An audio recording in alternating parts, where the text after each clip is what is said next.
সময় এটা হয় যদি টাইম মতো আমরা যদি চেক করতে পারি, যদি অনেক সময় বাচ্চা বের হতে না পারে, তাহলে একটু সাপোর্ট দিলেই বাচ্চাটা হয়তো বেঁচে যেত। 5টা বেবি আছে, খুবই সুন্দর। এখানে কিন্তু হেভি পাইড একটা বেবি আছে, অ্যালবিনগুলো আছে, ওগুলো দিয়ে আমরা ফোস্টারিং করাই, মাঝে মাঝে ওদের বাচ্চা ওরা করে। মাশাআল্লাহ 4টা ডিম নিয়ে বসে আছে এই ফিমেল পাখিটা। শীতের শুরুর এই সময়টা পাখিগুলো ভালো থাকলেও আমার কিন্তু অলরেডি ঠান্ডা লেগে গেছে, কারণ আমার বাইরে ঘুরতে হয়। দেখা যায় যে বাইরে হচ্ছে অনেক সময় বাইক রাইড করতে গেলে অনেক সময় হচ্ছে ঠান্ডা লেগে যায়, তো গলার অবস্থা খুব খারাপ, বুঝতেই পারছেন। তো এই অবস্থাতেও হচ্ছে আমরা ভালোভাবে কন্টেন্ট বানানোটা সম্ভব হচ্ছে না। তারপরেও আজকে আমাদের যে কোয়াকাটেলের সেট আপটা আছে, এইটার কি অবস্থা এবং ককাটেলগুলোকে আমরা কি অবস্থায় রাখছি সেটা আপনাদেরকে একটু দেখানোর চেষ্টা করব। আর পুরো ভিডিওটি জুড়ে সাথেই থাকুন, আশা করি ভালো লাগবে। এই রুমগুলোতে বেশিরভাগ পাখি কোকাটেল হলেও মাঝে মাঝে কয়েক পেয়ার আমরা হচ্ছে লাভবার্ড পাখিও রেখেছি। তাছাড়াও আমাদের কলোনি থেকে লাভবার্ডগুলো ধরে নিয়ে এসে পেয়ার করার জন্য এখান থেকে হচ্ছে খাঁচায় আমরা এখানে কিছুদিন রাখি, এবং এছাড়াও এখানকার গ্যালারি কেজেও কিন্তু আমাদের লাভবার্ড পাখিও আছে কিছু। তো যাই হোক, কোকাটেল পাখিগুলো আস্তে আস্তে দেখি কী অবস্থা। এখানে একজোড়া হেভি পাইট কোকাটেল আছে আমার, এখনও লাস্ট একটা বাচ্চা সরানোই হয়নি এখান থেকে, এই বাচ্চাটাকেও সরাতে হবে। আর পাখি তো আবার নতুন করে ডিম দেবে আশা করি খুব দ্রুত। তো যাই হোক, এই পাখিগুলো মাশাআল্লাহ খুব সুন্দর।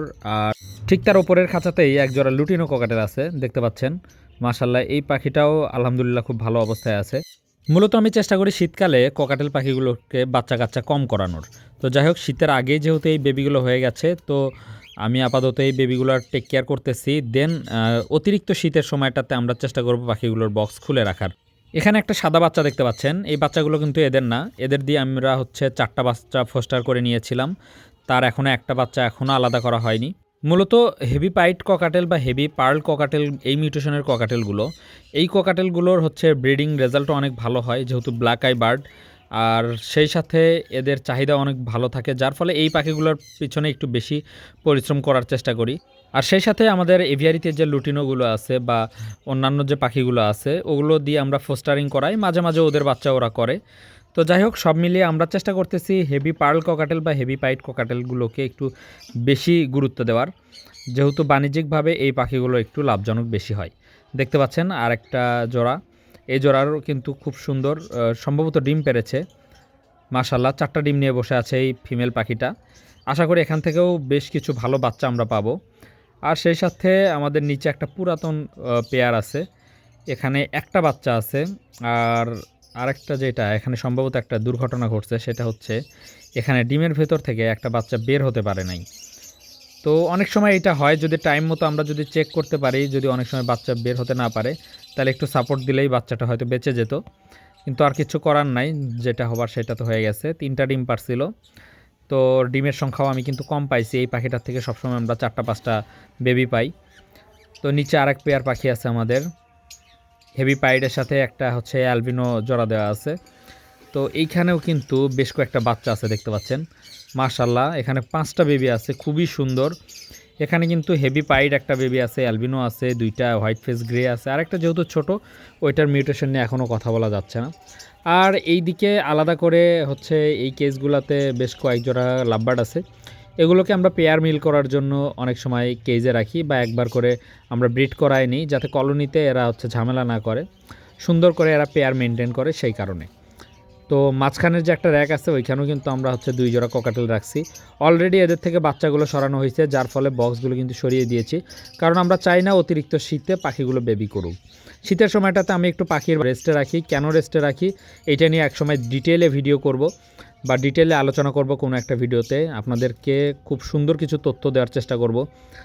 আর এই পাশে যে আমাদের একটা র্যাক আছে, এখানে সেপারেটলি 2টা লাভবার্ড রাখা আছে, কিছু বাজরিগার রাখা আছে, আর বেশ কিছু জাপানিজ কেস্টেড বাজরিগার রাখা আছে এখানে।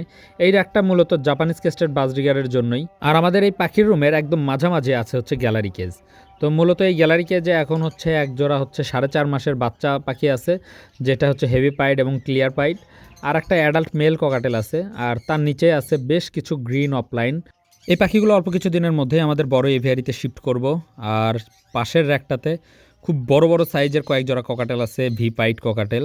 তো এই ককাটেলগুলা মূলত ডিমে যাবে, তো আমরা চেষ্টা করব যে এবার দ্রুতই বক্সগুলো সরিয়ে নেওয়ার। অতিরিক্ত ঠান্ডার সময়ে আমরা চাই না নতুন করে কোনো বেবির আগমন ঘটুক। কারণ অতিরিক্ত ঠান্ডা পরিবেশে দেখা যায় ককাটেলের বাচ্চাগুলো কিন্তু অনেক সময় সারভাইভ করতে পারে না। তো যাই হোক, এই বক্সগুলো আপাতত ফাঁকা আছে। অবশ্যই বক্সগুলো সরানোর আগে একটা জিনিস লক্ষ্য করে নিতে হবে, সেটা হচ্ছে যে পাখি ডিম দেওয়ার মোডে আছে কিনা বা পাখি এখন ডিম দেওয়ার মতো কোনো প্রিপারেশনে যাচ্ছে কিনা। সেই ক্ষেত্রে কিন্তু বক্স সরিয়ে নিলে বেশ কিছু প্রবলেম বা বেশ কিছু জটিলতা দেখা দিতে পারে।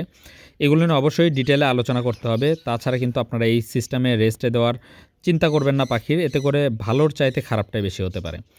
আর মাঝের খাঁচাতেও আমাদের কিন্তু কয়েক জোড়া হচ্ছে লাভবার্ড পাখি আছে, এগুলো আমরা পেয়ার করার জন্য এখানে রাখছি। এগুলো নিয়ে আমাদের একটা নতুন কলোনির প্ল্যান আছে। তো যাই হোক, সব মিলিয়ে আমাদের ককাটেল পাখিগুলো মাশাআল্লাহ খুব ভালো আছে এই শীতে। এখন পর্যন্ত আমরা কোনো হিটার ইউজ করি নাই, এক্সট্রা কোনো লাইট ইউজ করি নাই পাখিগুলোকে গরম রাখার জন্য। তারপরেও মাশাআল্লাহ পাখিগুলো বেশ ভালো আছে। আর আলহামদুলিল্লাহ বেশ কিছু বাচ্চাও আমরা এখান থেকে পেয়েছি।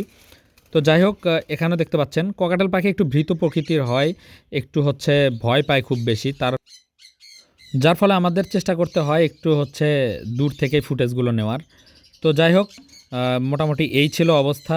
আমাদের টেম সাইজ অবস্থাতেই ম্যাক্সিমাম ককাটেলের বাচ্চাগুলো সেল হয়ে গেছে। তো যাই হোক, আজকে আমরা এখান থেকে একজোড়া lutino red head opaline lovebird আমরা পাঠাবো চাপাই কানসাটের উদ্দেশ্যে। সো ভিউয়ার্স, দেখতে পাচ্ছেন পাখি দুইটা কিন্তু চমৎকার কালারফুল। আর এই পাখি দুইটা হচ্ছে কানসাট থেকে একজন ভাই অর্ডার করেছিলেন। তো তার জন্য পাখিগুলো রেডি করে পাখিগুলো একটা বক্সের ভিতরে উঠায়, বক্সের উপরে নাম, ঠিকানা, ফোন নাম্বার ক্লিয়ারলি উল্লেখ করে আমরা এখন যাব হচ্ছে বগুড়া বাস স্ট্যান্ডের উদ্দেশ্যে, যেহেতু বগুড়া বিআরটিসি বাস স্ট্যান্ড থেকে এই পাখিগুলো পাঠাতে হবে। দেন আশা করি পাখিগুলোকে খুব ভালোভাবে আমরা বাসে উঠাই দিতে পারবো। তাই মাল নিছিল ওয়ারি মাল। আচ্ছা সমস্যা নেই।